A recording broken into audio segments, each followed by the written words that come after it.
As we draw closer to the Jamaican Olympic trials, I want to change the narrative this evening.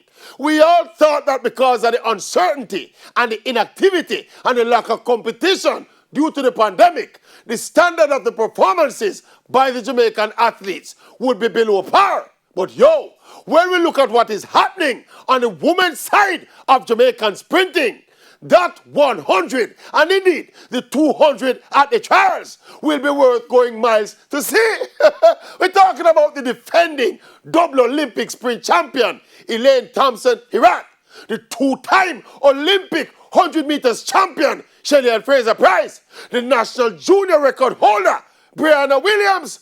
We've had sub-11 clockings this season from Natasha Morrison and Kemba Nelson.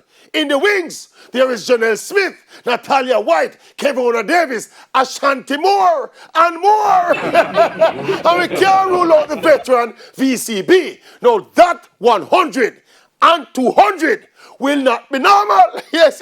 Remember now, this is the Olympics. Nobody now get no buy.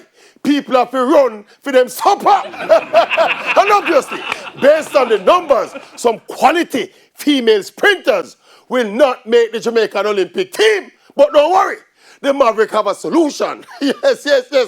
Our male sprinters are struggling for quality right now. So make the woman them who don't make the women's team go run against the Jamaican man. Yes, they would have been there.